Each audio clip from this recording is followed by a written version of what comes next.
오늘에게 주신 하나님 말씀은 사무엘상 20장 35절에서 42절까지의 말씀입니다.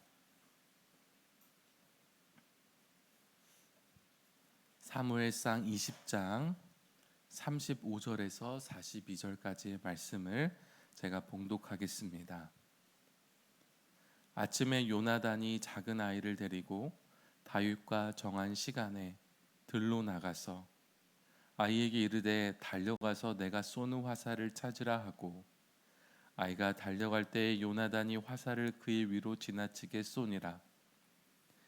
아이가 요나단이 쏜 화살 있는 곳에 이를 즈음에 요나단이 아이 뒤에서 외쳐 이르되 화살이 내 앞쪽에 있지 아니하냐 하고, 요나단이 아이 뒤에서 또 외치되 지체 말고 빨리 다름질하라 하매, 요나단이 아이가 화살을 주워 가지고 주인에게로 돌아왔으나 그 아이는 아무것도 알지 못하고 요나단과 다윗만 그 일을 알았더라.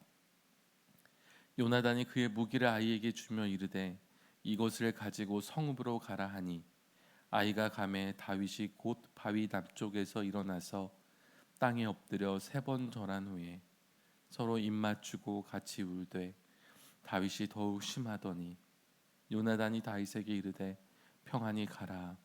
우리 두 사람이 여호와의 이름으로 맹세하여 이르기를 여호와께서 영원히 나와 너 사이에 계시고 내 자손과 내 자손 사이에 계시리라 하였느니라 하니, 다윗은 일어나 떠나고 요나단은 성읍으로 들어가니라. 아멘. 요나단은 이제 자신의 아버지인 사울 왕이 다윗을 확실히 죽이려 한다는 사실을 알게 되었습니다. 이제 약속한 대로 다윗에게 신호를 주어서 도망가게 하려고 합니다. 요나단은 다윗과 헤어지기 전에 그 다음 날이 초하루이기 때문에 사울의 식사 시간에 다윗을 반드시 찾을 것으로 생각했습니다. 그러나 사울은 그저 무슨 사고가 있나 보다 속으로만 생각하고 다윗을 찾지 않았습니다. 그 다음 날이 되어서야 여전히 다윗의 자리가 비어있자 요나단에게 물어본 거예요. 다윗은 어디 있냐? 요나단이 이제 베들레헴에 보냈다고 우리가 어제 본문에서 보았습니다. 요나단은요, 사울이 먼저 물어보기 전까지는 대답할 수가 없어요. 계속 다윗을 찾을 때까지 기다리고 있는 거예요.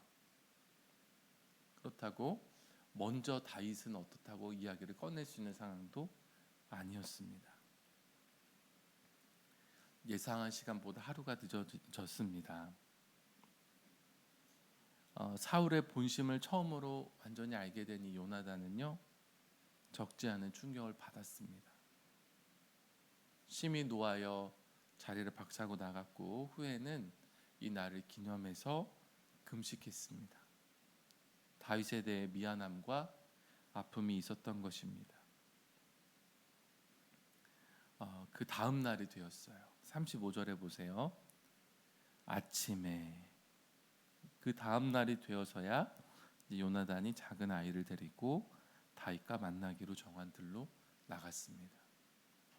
이 개역 개정에는 다윗과 정한 시간이라고 번역했지만 히브리어 본문은 약속한 만남을 위해라고 해석할 수도 있어요. 이 번역이 더 적절합니다. 왜냐하면 다윗과 정한 시간, 물론 대략적으로는 정했지만 아주 정확히는 정할 수가 없었기 때문에 이제 정한 시간이라는 것보다는 약속한 만남이라고 우리가 이해하는 것이 좋습니다. 아까도 말씀드렸지만 사울이 언제 물어보다가 사울이 이렇게 다윗에 대한 본심을 드러낼지 아닐지 그것을 알 수가 없었습니다. 그래서 요나단과 다윗은 대략적인 약속만 정하고 그 이후부터는 다윗은 들에 숨어서 계속 요나단이 나타나기만을 기다렸어요. 그럴 수밖에 없었습니다. 첨단 기술을 이용하는 요즘에 우리는 이런 상황을 이해하기가 어렵습니다. 시시각각 약속을 정할 수 있고요. 변경할 수도 있어요. 전화나 문자로 바로바로 연락할 수 있습니다. 그래서 정처 없는 기다림이 없어요. 예전에 핸드폰이 없을 때는 약속해놓고 장소 정해놓고 그냥 1시간이고 2시간이고 기다리고 또 어긋나고 그런 정처 없는 기다림이 있었는데 요즘에는 정처 없는 기다림이 없어요.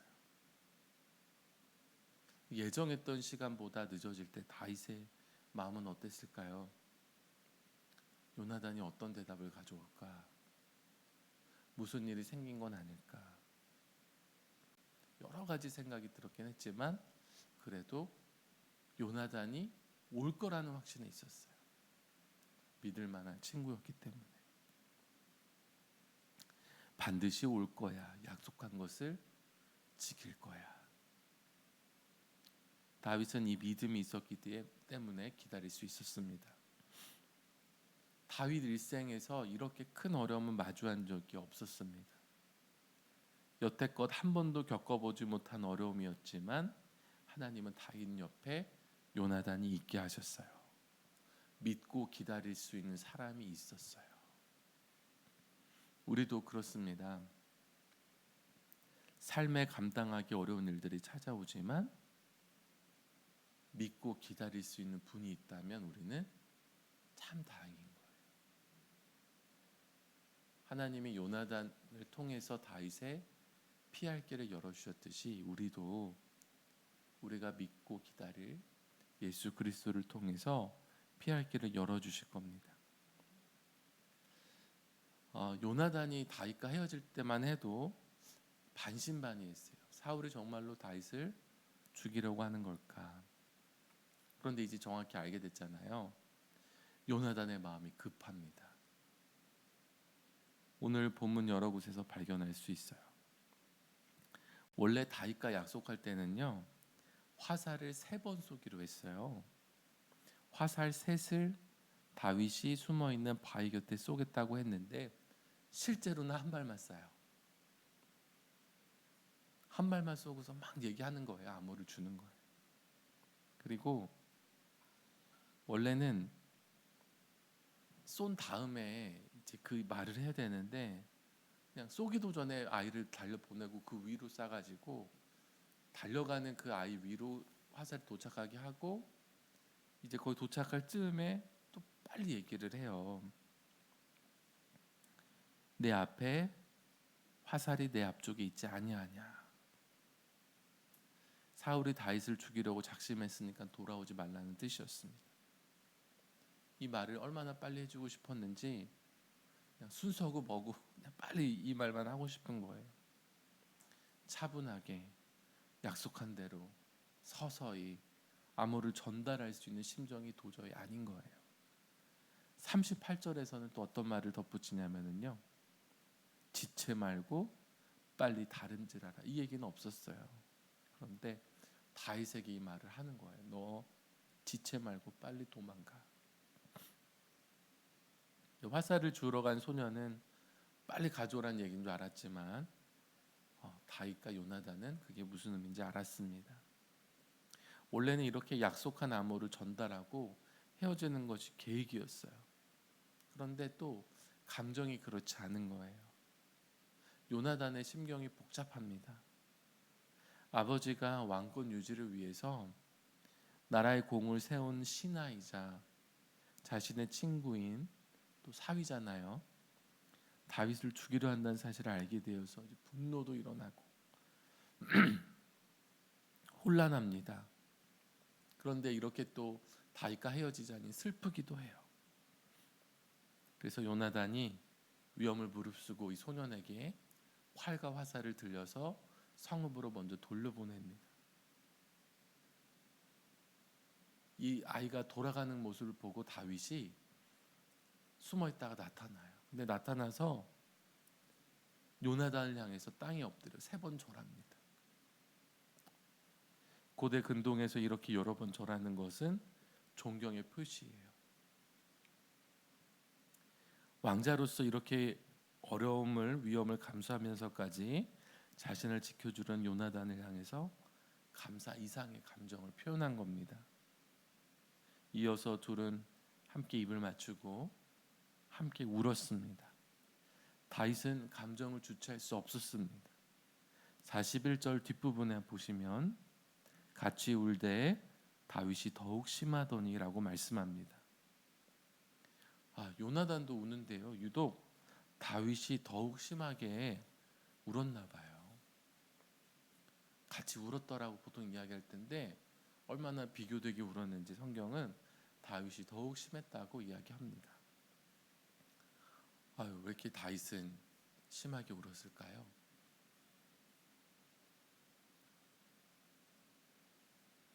사울 왕이 날 죽이려 한 게 맞구나. 내가 그렇게 의심은 했지만 요나단을 통해서 확실히 알게 되니까 절망스러워서 슬퍼서 우는 걸까요? 요나단은 죽을 위기가 아니고 다윗은 죽을 위기여서 그래서 나 어떡해. 그 두려움과 불안도 분명히 있었겠지만 그것 때문에 더욱 심하게 운 게 아닙니다. 다윗을 심하게 울게 했던 것은 요나단에 대한 고마움 때문이에요. 처음에 한 행동이 3번 절하는 거였잖아요. 요나단이 주는 메시지를 들으면서 요나단이 행동을 하는 거 보면서 다윗의 마음에 가장 가득했던 감정은 고마움이에요. 이 두려움과 불안도 있었고 또 슬픔도 있었어요. 이제 헤어져야 하는 슬픔도 있었습니다. 이제 헤어지고 다음에 다시 만날 때는 적으로 만날지 모르는 상황이에요. 이 여러 가지 감정들이 복합적으로 오니까는 다윗이 감정을 주체할 수 없었습니다. 그래서 심하게 울었어요. 오늘 설교 제목이 감정을 주체할 수 없을 때. 우리도 인생길을 가다 보면은 감정을 주체할 수 없을 때가 아주 가끔씩 와요. 여러분 그때 무엇을 할 수 있을까요? 우리가 어떻게 해야 할까요? 다윗처럼 우리는 울 수 있습니다. 신실한 친구가 되시는 예수님 앞에 나아가서 울 수 있어요. 여러분 이렇게 감정을 주체할 수 없을 때는 감정을 억누르고 가만히 있지 마시고 우리는 그게 미덕이라고 배웠잖아요. 울지 않는 게 잘하는 거라고 배웠지만 예수님 앞에 나아가서는 마음껏 우세요. 주님 앞에서 운다는 이야기는요, 혼자 감당하지 않는다는 이야기예요. 주님 앞에 내려놓고 함께 짐을 지는 겁니다. 마태복음 11장에서 예수님 말씀하셨습니다. 수고하고 무거운 짐진 자들아 다 내게로 오라. 내가 너희를 쉬게 하리라. 나는 마음이 온유하고 겸손하니 나의 멍에를 메고 내게 배우라. 그리하면 너희 마음이 쉼을 얻으리니 이는 내 멍에는 쉽고 내 짐은 가벼움이라 하시니라. 예수님이 우리를 쉬게 하세요. 마음이 겸손하고 온유하신 주님이 무거운 짐을 내려놓게 하시고 주님의 가벼운 짐을 지게 해주세요. 참 힘든 순간인데 참 놀라운 게 주님 앞에 나아가면 우리의 어깨가 가벼워진다는 거예요. 42절을 보세요. 요나단의 이 고백은요, 주님이 지키실 거야. 이 믿음, 주님이 주신 평안과 위로가 그들의 짐을 가볍게 하는 장면입니다. 42절을 제가 읽겠습니다. 요나단이 다윗에게 이르되 평안히 가라. 우리 두 사람이 여호와의 이름으로 맹세하여 이르기를 여호와께서 영원히 나와 너 사이에 계시고 내 자손과 내 자손 사이에 계시리라 하였느니라 하니 다윗은 일어나 떠나고 요나단의 성읍으로 들어가니라. 도저히 평안히 갈 수 없는, 평안할 수 없는 상황이었는데 평안히 가라고 이야기해요. 근데 평안히 갈 수 있는 근거가 뭐였냐면 여호와께서 영원히 나와 너 사이에 계실 거라는 이 믿음 때문이었습니다. 지금 이 두 사람이 믿을 수 있는 건 하나님밖에 없었어요. 우리야 다윗의 인생이 앞으로 어떻게 될지 결말을 알고 있지만은요, 당시 두 사람은 아무것도 알 수 없었어요. 다윗은 풍전등화와 같았고 요나단은 다윗을 적대시하기를 사울 왕에게 강요당하고 있었습니다. 그들과 그들의 관계, 그들의 자손을 지켜주실 분은 하나님밖에 없었는데 이 믿음으로 확신하면서 평안히 가라고 말할 수 있었어요. 시시각각 변하는 세상에서 영원히 믿고 의지할 수 있는 분은 오직 하나님밖에 없습니다. 변하지 않는, 변함이 없는 신실하신 하나님이요. 오늘 우리는 그 하나님 앞에 기도하기 위해 나왔습니다. 출근하면서 이 방송을 듣는 성도님들도 계시고 또 다른 시간에 여러 방법으로 들으시는 성도님들도 마찬가지예요. 우리는 이 시간 변함없으신 주님, 전능하신 하나님 앞에 기도하기 위해 이 시간 주님 앞에 나왔습니다. 주님은 반드시 우리의 기도를 들으세요. 주님 앞에서 마음을 열고 감정을 터놓고 무거운 짐을 내려놓고 신실하게 역사하실 하나님을 믿고 기도하시는 이 시간이 되기를 기도합니다. 기도하겠습니다. 하나님 감사합니다. 오늘 이 새벽에 이 아침에 우리가 기도로 시작할 수 있도록 우리의 발걸음을 인도해 주셔서 감사를 드립니다. 우리가 이 세상 살면서 믿을 분은 오직 변함없으시고 신실하신 하나님밖에 없음을 오늘 또 고백하며 주님을 의지하여 이 자리에 나왔습니다. 성령께서 우리의 마음을 주장하여 주시고 우리의 기도를 도와주셔서 이 시간 우리가 주님 앞에 깊이 나아가고 가까이 나아가고 주님 앞에 우리의 무거운 짐을 내려놓으며 주님이 주시는 위로와 평안으로 충만할 수 있도록 이 시간 함께하여 주시옵소서. 하나님, 오늘 다윗이 감정을 주체할 수 없는 상황에서 오직 하나님이 주시는 위로로 말미암아 새 힘을 얻었듯이 우리 또한 감정을 주체할 수 없이 힘들 때마다 주님 앞에 나 울게 하여 주시고 주님 앞에 무거운 짐을 내려놓고 주님과 함께 짐을 나눠지고 걸어가게 하여 주시옵소서. 하나님, 오늘도 주님 앞에 1,000번째 예물을 드린 손길들이 있습니다. 하나님께서 그 마음의 소원을 이루어 주시고 가장 좋은 것으로 채워 주시옵소서. 우리의 기도에 신실하게 응답하시는 하나님을 고백하게 하여 주시옵소서.